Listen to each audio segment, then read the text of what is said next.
அன்பு உறவுகளுக்கு வணக்கம். அன்பு மக்களே, நல்லா இருக்கிறீங்களா? கொஞ்சம் வேலைப்படு, அதனால இந்த நாட்கள்ல காணொளியை பதிவு செய்ய முடியவில்லை. அன்பு மக்களே, இந்த காணொளியில என்னத்தை பார்க்க போகிறோம் அப்படிங்கிறது உங்களுக்கு ஏற்கனவே தெரிஞ்சிருக்கும். இருந்தாலும் என்னெல்லாம் அப்படின்னு சொல்லிட்டு கொஞ்சம் ஹிண்ட்ஸ் கொடுத்துக்கிறேன். குறிப்பா நம்முடைய திருத்தந்தை 14ஆம் லியோ அவர்கள் எதற்காக ஆப்பிரிக்காவுல மிக குறிப்பாக இந்த 4 நாடுகளை அவர் தேர்ந்தெடுத்தார், எதற்காக ஆப்பிரிக்காவுக்கு போயிருக்கிறார், இந்த நாட்கள்ல ட்ரம்ப் தெரியுமா உங்களுக்கு யாருன்னு சொல்லிட்டு? ஆமா, அவருக்கும் நம்முடைய திருத்தந்தைக்கு நடுவுல ஒரு சின்ன சலசலப்பு ஒண்ணு ஓடிக்கிட்டு இருக்குதே, கேள்விப்பட்டிருப்பீங்க. இதை எல்லாவற்றையும் குறித்து தான் இந்த காணொலியில விளக்கமா நம்ம பார்க்க போகிறோம். காணொலிக்கு முதல் முறையா வாரீங்க, இது வரைக்கும் சப்ஸ்கிரைப் பண்ணாம பாத்துக்கிட்டு இருக்கீங்க அப்படின்னா கண்டிப்பா சப்ஸ்கிரைப் பண்ணிக்கோங்க. அது எங்களுக்கு இன்னும் கொஞ்சம் உற்சாகத்தை கொடுக்கும். வாங்க காணொலிக்குள்ள போகலாம். அன்பு மக்களே, முதல்ல ஆப்பிரிக்காவுக்கு எத்தனை நாள் திருப்பயணமாக நம்முடைய திருத்தந்தை அங்க போயிருக்கிறாரு அப்படின்னு சொல்லி நம்ம பார்க்கணும். குறிப்பா இந்த மாதம் 13 இருந்து 23ஆம் தேதி வரைக்கும் ஏறக்குறைய 11 நாட்கள் ஆப்பிரிக்காவுக்காக ஒரு மேஜர் பாஸ்டரல் விசிட் அப்படின்னு சொல்லி நம்ம இதை அபிஷியல் டேர்மா பயன்படுத்தி சொல்லலாம். இங்கு அவர் எத்தனை நாடுகளை சந்திக்கிறார் அப்படின்னு சொல்லி பாத்தீங்கன்னா 4 நாடுகளை தான் சந்திக்கிறார். நிறைய நாடு இருக்கு ஆப்பிரிக்காவுல, ஆனா 4 நாடுகளை தான் சந்திக்கிறார். அதுதான் மிக முக்கியமானது. இன்னைக்கு நிறைய பேரு அதை குறித்து பேசுவது கிடையாது. நம்ம அதை குறித்து தெளிவாக சொல்ல போறோம். அது என்ன அப்படின்னா, ஒன்று அல்ஜேரியா, இரண்டாவது கேமரூன், மூன்றாவது அங்கோலா, நாலாவது ஈக்வாத்தோரியல் குனேயா அப்படின்னு சொல்லிட்டு ஒரு 4 நாடு. இந்த கடைசி இருக்க பேரை எப்படி நான் கரெக்டா சொன்னேன்னு எனக்கு தெரியல, பாத்துக்கோங்க. ஓகே, நான் கீழே பெயரை ஆங்கிலத்திலேயே கொடுத்துருந்தேன். சரி, இப்போ இந்த 4 நாடுகளும் எப்படிப்பட்ட நாடுகள், ஏன் இதை நம்முடைய திருத்தந்தை தேர்ந்தெடுத்தார் அப்படிங்கிறத நம்ம கண்டிப்பா பார்க்கணும். மிக குறிப்பாக அல்ஜேரியாவை நீங்க எடுத்துக்கிட்டீங்க அப்படின்னா, இது ஒரு நார்த்ல இருக்குது, அதாவது வடக்கு பகுதியில, ஆப்பிரிக்காவுடைய வடக்கு பகுதியில இந்த நாடு இருக்கிறது. இந்த நாடு எப்படிப்பட்ட மக்கள் தொகையை கொண்டது அப்படின்னா, அதிகபட்ச இஸ்லாமிய மக்களை கொண்ட நாடு. எது? அல்ஜேரியா. அடுத்ததாக கேமரூன் அப்படின்னு சொல்லி பாத்தீங்கன்னா, கிறிஸ்தவர்களும் இஸ்லாமியர்களும் ஏறக்குறைய ஈக்குவலா இருக்கக்கூடிய ஒரு நாடு. மூணாவது அங்கோலா பாத்தீங்க அப்படின்னா, முழுக்க முழுக்க கத்தோலிக்க கிறிஸ்தவர்கள் நிரம்பிய நாடு. நான்காவது நான் சொன்ன அந்த ஈக்வத்தோரியல் குனேயா அப்படிங்கிற அந்த நாடு ரொம்ப சின்னது, ஆனா கேத்தலிக் பாப்புலேஷன் உடைய நாடு. இதை நீங்க பாத்தீங்க அப்படின்னா, ஆப்பிரிக்கால ஒவ்வொரு பகுதிகளையும் மிக்ஸ்டு பாப்புலேஷன், அதே போல அதிகமான இஸ்லாமிய பாப்புலேஷன், அதற்கு அப்புறமா அதிகமான கேத்தலிக் பாப்புலேஷன் உள்ள நாடுகளை நம்முடைய திருத்தந்தை செலக்ட் பண்ணிருக்கிறார். இது ஒரு ரேண்டமா நடந்துச்சானா இல்ல, இது ஒரு பர்டிகுலர் காசஸ்க்காக தான் நடந்தது, காரணங்களுக்காக தான் நடந்தது அப்படிங்கிறத நம்மளால பார்க்க முடிகிறது. மிக முக்கியமாக இந்த வேளையில நான் ஒரு விடயத்தை பதிவு செய்ய விரும்புகிறேன். அன்பு மக்களே, இன்னைக்கு உலகத்துல கத்தோலிக்க கிறிஸ்தவருடைய எண்ணிக்கை மிக வேகமாக உயர்ந்து கொண்டிருக்கிறது அப்படிங்கிறத நீங்க அறிந்திருப்பீங்க அப்படின்னு நினைக்கிறேன். அதுவும் எந்த அளவுக்கு அப்படின்னா, இதுவரைக்கும் வரலாற்றுல இல்லாத அளவுக்கு, 2000 வருஷத்துல இல்லாத அளவுக்கு கத்தோலிக்க கிறிஸ்தவருடைய எண்ணிக்கை இப்போ இந்த ஆண்டு, குறிப்பா 2026ல அதிகமாயிருக்கிறது. யூரோப் போன்ற நாடுகள்ல நீங்க பாத்தீங்க அப்படின்னா அங்க பாப்புலேஷனே இல்ல. அதனால கத்தோலிசிசம் அப்படிங்கிறது இங்க கீழே போய்கிட்டு இருக்குது. ஆனா Africa, north America, south America, Asia, இப்படிப்பட்ட கண்டங்கள்ல இன்னைக்கு கிறிஸ்தவம் பயங்கரமா வளர்ந்துகிட்டு இருக்குது. அதுல மிக குறிப்பா கத்தோலிக்க கிறிஸ்தவம் பயங்கரமா வளர்ந்துட்டு இருக்குது அப்படிங்கிறத நிறைய புள்ளி விவரங்கள் நமக்கு மிக தெளிவாக எடுத்து காட்டுகின்றது. அன்மக்களே, இதுல ரொம்ப முக்கியமான பங்கை வகிப்பது எது அப்படின்னா ஆப்பிரிக்கா. இன்னைக்கு ஆப்பிரிக்காவுல கத்தோலிக்க கிறிஸ்தவம் அப்படிங்கிறது ஒரு ராபிட் growth.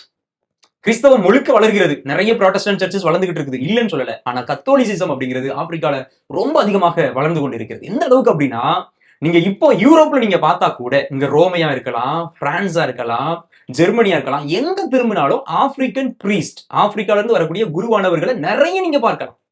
நிறைய பேரை நீங்க பார்க்கலாம். நம்ம இந்தியன்ஸ் அவங்களோட ஒப்பிட்டும் பொழுது ஒண்ணுமே கிடையாது. அந்த அளவுக்கு இங்கு மட்டுமல்ல, எல்லா இடங்களிலும் இன்னைக்கு ஆப்பிரிக்காவுடைய குருவானவர்கள், ஆப்பிரிக்காவுடைய அருட்கணியர்கள், எங்களுடைய பங்குல இங்க எங்களோட தங்கி எங்களுக்கு பணி செய்யக்கூடிய சிஸ்டர்ஸ் யார் அப்படின்னா, தன்சானியால இருந்து வந்திருக்கிற 5 அருட்சகோதரிகள் எங்களோட இருக்கிறாங்க ஒரே கேம்பஸ்ல. அப்ப எங்க திரும்பினாலும் இன்னைக்கு ஆப்பிரிக்காவுடைய அந்த population, Christian population, Catholic population அப்படிங்கிறது ஒரு பெரிய ஒரு விடயமாகத்தான் இருக்கிறது. இதைத்தான் கடந்த போப் பிரான்சிஸ் அவர்கள் பேசும்போது சொல்வாரு, the future of the church is in Africa அப்படின்னு சொல்லிட்டு. நான் ஏன் இவ்வளவு சொல்லிக்கிட்டு இருக்கிறேன் அப்படின்னா, இன்னைக்கு ஆப்பிரிக்காவுல கேத்தலிக் பாப்புலேஷன் மட்டும் கூட, கேத்தலிக் பிரீஸ்ட் அண்ட் சிஸ்டர் அவர்களுடைய இறை அழைத்தல் அப்படிங்கிறது ரொம்ப அதிகமாய் கொண்டு இருக்கிறது. அந்த மக்களுடைய அந்த ஃபெய்த், அந்த விசுவாசம் அப்படிங்கிறது, it is rooted in their soil அப்படிங்கிறத நம்மளால பார்க்க முடிகிறது. வேற ஒண்ணும் வேண்டாம், இன்னும் கொஞ்ச நாள் கழித்து நிறைய புனிதர்கள் எங்க இருந்தா இருக்க போறாங்க, ஆப்பிரிக்காவில இருந்தா இருக்க போறாங்க. அதனால நம்ம ஆப்பிரிக்காவுக்கு நிறைய நன்றி கடன் பட்டு இருக்கிறோம். இந்த நன்றி கடனாகத்தான் ஒரு காரணம், நம்முடைய திருத்தந்தை அங்கு சென்றிருக்கிறார். இது ஒரு காரணம். இரண்டாவது காரணம், திருத்தந்தை அங்கு சென்றிருப்பதற்கான நோக்கம் காரணம் என்ன அப்படின்னா, ஆப்பிரிக்காவுல இன்னும் கேத்தலிக் ஃபெய்த்தை நான் என்கரேஜ் பண்ண போறேன். நம்முடைய திருச்சபைக்காக இந்த மக்கள் முழுக்க முழுக்க அனைத்தையும் கொடுத்து கொண்டிருக்கிறார்கள். ஒரு தலைமை ஆயனாக நான் அவர்களை சந்திக்கிறேன். இதன் மூலமாக இன்னும் அதிகமான ஃபெய்த் அப்படிங்கிறது, இன்னும் நிறைய பேரு கத்தோலிக்க திருச்சபைக்குள்ள கிறிஸ்தவத்துக்குள்ள வருவாங்க அப்படிங்கிற ஒரு நோக்கத்தோடு நம்முடைய திருத்தந்தை அங்கு சென்றிருக்கிறார். மூணாவது காரணம், இப்ப நீங்க ஆப்பிரிக்காவை பாத்தீங்கன்னா நம்ம இந்தியாவை போலதான், நார்த் சவுத். ஓகேவா? இப்ப இந்தியாவில நீங்க பாத்தீங்கன்னா சவுத்ல நம்முடைய கிறிஸ்தவ பாப்புலேஷன் அதிகமா இருக்கும், ஆனா நார்த்ல ரொம்ப குறைவாக இருக்கும். அப்படியே அதே கான்டெக்ட் தான் ஆப்பிரிக்காவிலையும். ஆப்பிரிக்காவை பொறுத்த வரைக்கும் அதே போல மேல வடக்கு பகுதி முழுக்க முஸ்லிம் டாமினேஷன், கீழே சவுத்ல முழுக்க கிறிஸ்தவர்களுடைய எண்ணிக்கை அதிகம். இப்ப ரொம்ப பிரச்சனை எங்க இருக்கும் அப்படின்னா நடுப்பகுதியில, குறிப்பா நைஜீரியா இந்த மாதிரியான நாடுகள்ல, அங்கேயும் நைஜீரியாவுடைய வடக்கு தெற்குல கிறிஸ்தவம் முஸ்லிம் அப்படிங்கிற மாதிரி தான் இருக்கும். எங்க ரொம்ப மோதல் நடக்குது, எங்க பிரச்சனை நடக்குது, அந்த நடுப்பகுதியில இருக்கிற எல்லா நாடுகளையும் இன்னைக்கு ஆப்பிரிக்காவுல ஒரு பிளட் வார் நடந்துகிட்டே தான் இருக்கு. இன்னைக்கு உக்ரைன் ரஷ்யா வார் எல்லாருக்கும் தெரியும், இஸ்ராயல் ஈரான் அமெரிக்கா இந்த வார் நம்ம எல்லாருக்கும் தெரியும். ஆனா பல நூற்றுக்கணக்கான ஆயிரக்கணக்கான பேரை தொடர்ந்து கொன்று குவித்து கொண்டிருக்கிற ஒரு சண்டை, ஒரு ரிலிஜன் வார் அப்படிங்கிறது ஆப்பிரிக்காவிலையும் நடந்துகிட்டு தான் இருக்குது. அங்கும் பல கிறிஸ்தவர்கள் கொல்லப்பட்டு கொண்டுதான் இருக்கிறார்கள் அப்படிங்கிறது நம்மள பல பேருக்கு தெரியாது. நம்ம காணொலி ஒன்று போட்டிருக்கிறோம், நீங்க வேணா பின்னாடி போய் பார்க்கலாம். மிக குறிப்பா நைஜீரியா நாட்டை பொறுத்து நம்ம பேசியிருப்போம். அது மக்களே, அப்ப இப்படிப்பட்ட ஒரு ஆப்பிரிக்காவுல என்னதான் கிறிஸ்தவ பாப்புலேஷன் இன்னைக்கு அதிகமாக இருந்தாலும் அங்கும் பீஸ், சமாதானம், அமைதி இல்லாத ஒரு சூழல் இருக்கிறது. அதனாலதான் நம்முடைய திருத்தந்தை, மூணாவது காரணம் நான் சொல்லிக்கிட்டு இருக்கிறேன், மிக குறிப்பா அல்ஜீரியா போன்ற வடபகுதியில் இருக்கிற ஒரு நாட்டுக்கு போறாரு. அங்க இருக்கிற இஸ்லாமிய லீடர்ஸ், தலைவர்களோட ஒரு இன்டர் ரிலிஜியஸ் டயலாக் அப்படிங்கிறத அவர் நடத்துகிறார். இன்டர் ரிலிஜியஸ் டயலாக்னா கிறிஸ்தவத்திற்கும் இஸ்லாமிய மதத்தில் இருக்கிற தலைவர்களுக்கும் இடையில பேச்சுவார்த்தை நடத்தி அமைதியை கொண்டு வர வேண்டும் அப்படின்னு சொல்லிட்டு ஒரு முக்கியமான ஒரு நோக்கத்திற்காக நம்முடைய திருத்தந்தை அங்கு சென்றிருக்கிறார். உங்களுக்கு இப்போ மிக முக்கியமான காரணங்கள் உங்களுக்கு நல்லா புரிஞ்சிருக்கும். ஒன்னு, என்கரேஜ் த கேத்தலிக் ஃபெய்த். ரெண்டாவது, அமைதி. இஸ்லாமிய நாடுகளுக்கும் கிறிஸ்தவ நாடுகளுக்கும் ஆப்பிரிக்கா கண்டத்துல ஒரு அமைதி வேண்டும். அதற்காக பல முன்னெடுப்புகளை நம்ம இணைந்து செய்ய வேண்டும், அதுக்கு நம்ம உட்கார்ந்து பேச வேண்டும் அப்படின்னு சொல்லிட்டு நம்முடைய திருத்தந்தை அங்க போயிருக்காங்க. நான்காவது மிக முக்கியமான காரணம் என்ன அப்படின்னா, சமூகத்துல நடக்கிற பல பிரச்சனைகளை குறித்து போப்பவர்கள் பேசியிருக்கிறாங்க. மிக முக்கியமாக சோசியல் இன்இக்வாலிட்டி, சமூகத்துல நடக்கின்ற அநீதி, சமூக அநீதி. நம்ம நிறைய நேரத்துல சோசியல் ஜஸ்டிஸ் அப்படிங்கிறத பத்தி தெரிஞ்சிருப்போம். சோசியல் இன்இக்வாலிட்டி, எப்படி பணக்காரர்கள் பணக்காரர்களாகவும் படித்தவர்கள் படித்தவர்களாகவும் மாறிக்கொண்டே இருப்பது போல ஏழைகள் ஏழைகளாகவும் சுரண்டப்படக்கூடியவர்கள் சுரண்டப்படக்கூடியவர்களாகவும் இருந்து கொண்டிருக்கிற அந்த இன்இக்வாலிட்டி, சமநிலை இல்லாத ஒரு தன்மையை நம்முடைய திருத்தந்தை அவர்கள் மிக தெளிவாக பேசியிருக்கிறாங்க. ரெண்டாவது, பாவர்ட்டி. ஆப்பிரிக்கா அப்படின்னாலே நம்ம எல்லாருக்கும் கண்ணு முன்னாடி வரக்கூடியது இந்த பாவர்ட்டி. இந்த பாவர்ட்டிக்கு திருச்சபை எப்படி உங்க கூட நின்று உதவும், ஆப்பிரிக்காவில் இருக்கிற கிறிஸ்தவர்கள் மட்டுமல்ல மொத்த ஆப்பிரிக்காவிலையும் இந்த ஏழ்மை அப்படிங்கிறத நம்ம எப்படி மாற்றலாம் அப்படிங்கிறத அந்நாட்டு தலைவர்களோடும் முஸ்லிம் லீடர்ஸோடும் நம்முடைய திருத்தந்தை தொடர்ந்து பேசிக் கொண்டிருக்கிறாங்க இந்த நாட்கள்ல. மிக குறிப்பா என்ன ஒரு முக்கியமான ஒரு சமூக பிரச்சனை அங்க இருக்கிறது, நான் ஏற்கனவே சொன்னேன், அந்த மத பிரச்சனை. இந்த மத பிரச்சனைக்கு நம்ம தீர்வு காணணும், அதற்கு டயலாக் அப்படிங்கிறதா முக்கியம். வன்முறையை கையில் எடுக்கக்கூடாது, வெப்பன்ஸை கையில் எடுக்கக்கூடாது. அப்படி நம்ம அந்த வெப்பன்ஸை கையில் எடுத்தோம் அப்படின்னா அந்த வெப்பன்ஸ் அப்படிங்கிறது நம்மளையே அது அழித்து விடும் அப்படிங்கிறத பல இடங்கள்ல இந்த நாட்கள்ல திருத்தந்தை அவர்கள் மீண்டும் மீண்டும் பதிவு செய்து கொண்டே இருக்கிறாங்க. அதனால திருத்தந்தை சொல்லக்கூடிய மிக முக்கியமான ஒரு கருத்து என்ன அப்படின்னா, நம்ம எல்லாரும் சேர்ந்து உட்காருவோம், பேசுவோம், உங்க பிரச்சனையை நீங்க சொல்லுங்க, எங்க பிரச்சனையை நாங்க சொல்றோம், எப்படி சமாதானத்திற்கான ஒரு விடையை நாங்க சொன்ன போது அது எல்லாரும் சேர்ந்து கண்டுபிடிப்போம் அப்படிங்கறதுதான் திருத்தந்தை அவர்கள் மீண்டும் மீண்டும் சொல்லிக்கொண்டே இருக்கிறாங்க.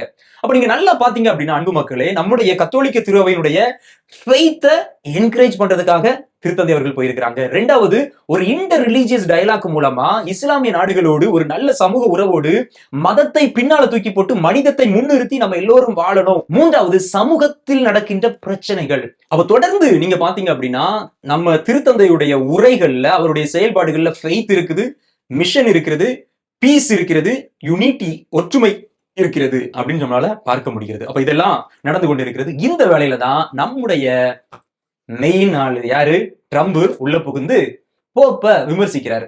போப்பு பொதுவா சொல்லிக்கிட்டு இருக்கிறது என்ன அப்படின்னா, நான் போர்களுக்கு அப்பாற்பட்டவன், கிறிஸ்தவம் என்பதும் போர்களுக்கு அப்பாற்பட்டது. ஏன்னா நம்ம நிறைய கத்திருக்கிறோம் கடந்த காலத்துல இருந்து, மிக குறிப்பா சிலுவை போர்ல இருந்து.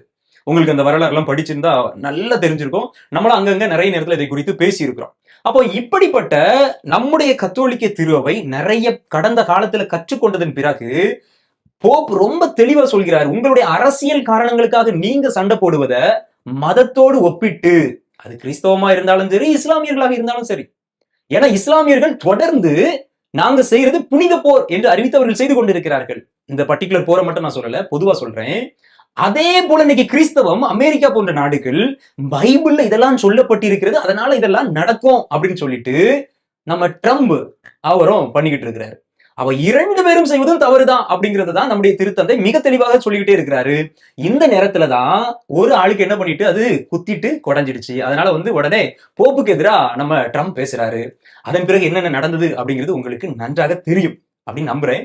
இல்ல ஃபாதர், எங்களுக்கு நீங்க இதை தெளிவா சொல்லணும், போப்புக்கும் ட்ரம்புக்கும் நடுவுல என்ன நடந்துகிட்டு இருக்குது அப்படிங்கறத நீங்க சொல்லணும் அப்படின்னா நீங்க கீழே கமெண்ட்ல சொல்லுங்க. அடுத்த காணொளியில நம்ம அதை இன்னும் விளக்கமாக இதான் அப்படிங்கிறத நம்ம தெளிவா இன்னொரு முறை பேசலாம்.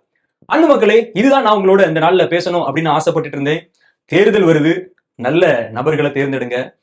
நம்ம சேனல்ல கூட தேர்தல் குறித்து பேசலாமா அப்படின்னு யோசித்தேன். அதுக்கப்புறம் போப்பாண்டவரே கடைசியா சொன்ன ஒரு டேர்ம் தான் எனக்கு ஞாபகம் வந்துச்சு.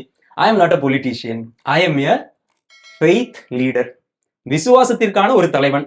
என்னுடைய நோக்கம் அமைதியை கொண்டு வருவது. அதனால அரசியல் ரீதியா நம்ம பேச வேண்டிய அவசியம் இல்லை அப்படின்னு எனக்கு கொஞ்சம் தோணுச்சு. அதனாலதான் அரசியலை குறித்து நம்ம பேச வேண்டாம் அப்படின்னு சொல்லிட்டு நம்ம சேனல்ல நம்ம பேசல. ஏன்னா நம்முடைய வாட்ஸ்அப் குழுல ஒரு சின்ன ஓட்டுலாம் நம்ம நடத்தணும். அது குறித்து நிறைய பேர் நினைச்சிருக்கலாம். அதற்காக தான் நான் இங்கு இந்த பதிலை நான் சொல்கிறேன். ஓகே, மீண்டும் இணைந்து வருவோம். அதுவரையில விழித்திருப்போம், ஜெபித்திருப்போம். God bless you.